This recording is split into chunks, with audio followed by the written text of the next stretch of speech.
Bienvenue dans le podcast Vantage Plus, Premium Trading Insider, un lieu où les insights de trading sont partagés et où les expériences s'élèvent. Que vous écoutiez pendant votre café du matin, en route pour le travail ou en fin de journée, préparez-vous à élargir vos connaissances et à embarquer avec nous dans un voyage de découverte. Bonjour, je suis Albert et je fais partie de l'équipe de recherche de Vantage Plus. Dans l'épisode d'aujourd'hui, nous allons couvrir les résultats des élections américaines en mettant l'accent sur le FOMC.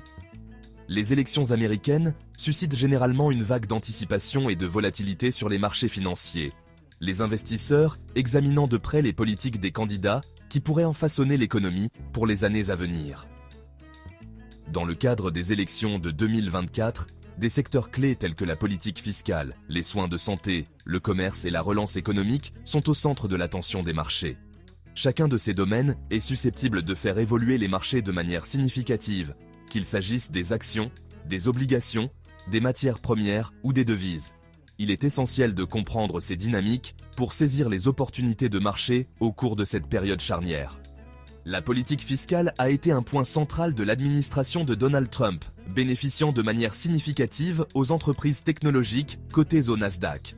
Son Tax Cuts and Jobs Act de 2017 a réduit les taux d'imposition des sociétés de 35% à 21%, ce qui a stimulé les marges bénéficiaires des géants de la technologie et alimenté les réinvestissements axés sur la croissance. Cette politique a soutenu l'innovation et les rachats d'actions, ce qui a permis au Nasdaq d'atteindre des sommets. Les entreprises à forte composante technologique, sensibles au niveau d'imposition, ont prospéré dans cet environnement à faible taux d'imposition, ce qui a renforcé la domination du secteur et la confiance des investisseurs pendant le mandat de M. Trump. Après la réélection de Trump, les indices se sont envolés. Malgré le renforcement du dollar, les marchés ont repris leur élan. Le Nasdaq a également été en mesure de défendre le niveau psychologique de 21 000, avec un potentiel de hausse à poursuivre pour l'instant. La politique de santé est un moteur essentiel pour l'indice Dow Jones Industrial Average, qui comprend des acteurs clés tels que United Health Group, dont le PDG vient d'être assassiné. Les grandes réformes, comme l'Affordable Care Act en 2010, ont provoqué une volatilité importante, les investisseurs évaluant son impact sur les profits des assurances et des laboratoires pharmaceutiques. De même, la campagne de Donald Trump en 2016 visant à abroger l'ACA a introduit de l'incertitude, affectant les composantes du Dow Jones à forte composante santé. L'indice Dow Jones a non seulement dépassé son plus haut historique, mais a également grimpé de près de 7% depuis l'élection de Donald Trump. L'optimisme entourant l'économie, en particulier les attentes d'une augmentation des dépenses des assureurs et des hôpitaux, pourrait soutenir davantage le marché vers de nouveaux sommets. Tout repli technique pourrait donner l'occasion d'entrer dans des positions longues.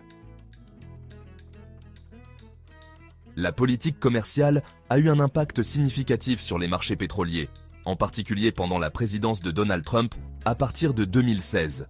Ses droits de douane sur les produits chinois et sa position anti-mondialisation ont renforcé les craintes d'une guerre commerciale, réduisant les prévisions de croissance mondiale et exerçant une pression sur la demande de pétrole. D'autre part, les politiques énergétiques America First de Trump, notamment la déréglementation et la stimulation de la production nationale, ont augmenté la production pétrolière américaine, mais ont suscité des inquiétudes quant à la surabondance de l'offre. Actuellement, les schémas techniques du marché pétrolier pourraient en laisser présager une nouvelle baisse. Comme le montre le graphique mensuel, une dynamique baissière pourrait se produire. Une rupture de la zone des $67 pourrait indiquer une nouvelle baisse des prix. Seule une cassure de la moyenne mobile à 50 degrés ci-dessus pourrait indiquer une stabilisation de ce marché. Les mesures de relance économique prises pendant la présidence de Donald Trump ont joué un rôle important dans l'évolution du cours de l'or. En 2020, les programmes d'aide à la suite d'une pandémie soutenus par l'administration Trump ont augmenté les dépenses publiques, suscitant des inquiétudes quant à l'inflation et au déficit budgétaire. Ces facteurs affaiblissent souvent le dollar, ce qui renforce l'attrait de l'or en tant que valeur refuge. En outre, les politiques fiscales pro-croissance de Trump ont créé un sentiment mitigé.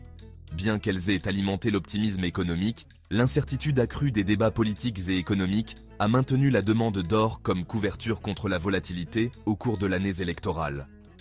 Le prix de l'or est actuellement en baisse après avoir testé le niveau de 2785 $. Seule une rupture du récent sommet historique pourrait indiquer un potentiel supplémentaire. Le dollar ayant commencé à s'affaiblir légèrement, cela pourrait être le cas dans les mois à venir. Un test de la zone des 3000 $ pourrait alors se produire.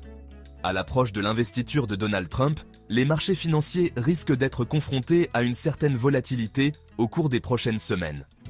Les traders devraient donc se concentrer sur les politiques économiques affectées et privilégier les secteurs susmentionnés.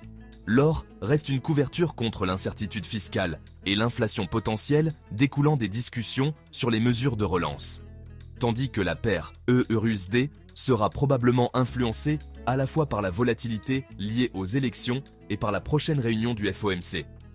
La paire de devises EURUSD se négocie actuellement juste au-dessus de la zone de soutien technique clé à 1,0500. La position de la Réserve fédérale sur les taux d'intérêt pourrait influencer le sentiment, les signaux hawkish soutenant probablement le dollar et les signaux dovish apportant un soutien à l'euro. Une nouvelle baisse des taux en décembre pourrait suivre, les traders devraient donc s'attendre à une volatilité accrue dans les semaines à venir.